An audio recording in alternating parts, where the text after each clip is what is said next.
কোন চেয়ারম্যান বাংলাদেশে কি অন্য কোন কোম্পানিতে আছে?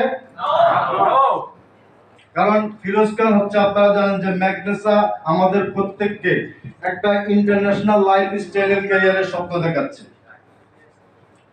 ম্যাগনেসার মাধ্যমে আমাদের সবচাইতে, আজকে আমি বলে দিই যে আমাদের প্রত্যেককে আজকে 2024 সালের জলবায়ু পরিবর্তনের চ্যালেঞ্জের মধ্যে সবচাইতে চ্যালেঞ্জ হয়ে গেছে সুস্থ থাকা।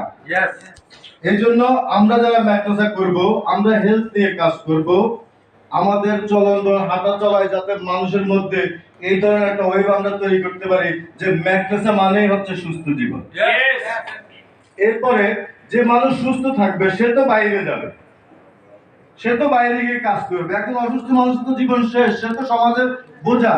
এই জন্য আমরা প্রথমত হচ্ছে নিজেদের সুস্থ রাখবো, যাতে আমরা পরিবার, দেশ এবং সমাজের বোঝা যাতে আমরা না হই। এবং মুসলমান কখনো একা ভালো থাকতে পারে না, আমরা নিজেরা সুস্থ থাকবো এবং সেই মেসেজটা আমরা প্রত্যেককে আমরা পৌঁছে দিব। 2019 সালে যখন নাসিরউদ্দিন চৌধুরী বলেছিল যে বাংলাদেশে আমরা রিয়েল রেভলিউশন ঘটানোর মতো একটি কোম্পানির সন্ধান পেয়েছি, তখন হয়তো অনেকে কি করতে হাসাহাসি করছে। কিন্তু আজকের এই সিচুয়েশনে আপনারা অ্যানসার দিচ্ছেন যে ম্যাগনেসার ম্যানেজমেন্ট হচ্ছে বাংলাদেশের বেস্ট ম্যানেজমেন্ট।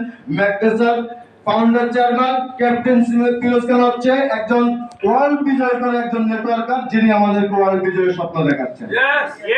আজকে যদি আমি আপনাদেরকে বলি, যেমন আমি এর আগে বলছিলাম যে রফিকুল আমিন বাংলাদেশে যে স্বপ্ন দেখেছে, ইনশাআল্লাহ সেই স্বপ্ন হয়তো রফিকুল আমিন দেখেছে, কিন্তু সেই স্বপ্ন ম্যাগনেসার লিডারদের মাধ্যমে বাস্তবায়ন হবে এবং তার সম্মুখ সাহিত্য নেতৃত্ব দিবেন আজকে যারা আমার সামনে উপস্থিত আছেন ইনশাআল্লাহ।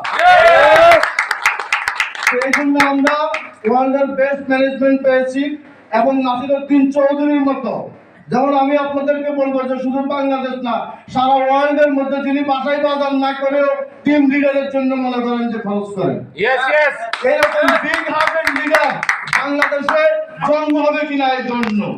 এই জন্য আমরা হচ্ছে ইন্টারন্যাশনাল ক্যারিয়ারের স্বপ্ন দেখেছি, ইন্টারন্যাশনাল মানের ম্যানেজমেন্ট পেয়েছি, একজন নাসির ভাইয়ের মতো লিডার বলবেন, একজন অভিভাবক পেয়েছি, যিনি চান যে আপনারা প্রত্যেকে ডায়মন্ড হন, প্রত্যেকে বিশ্বের বুকে বাংলাদেশকে রিপ্রেজেন্ট করেন এবং বাংলাদেশকে একটি ক্ষুধা দারিদ্র মুক্ত, অর্থনৈতিক সুস্থ এবং নিরাপদ বাংলাদেশ ইনশাআল্লাহ আমরা ম্যাগনেসার হাত ধরে গড়ে তুলবো।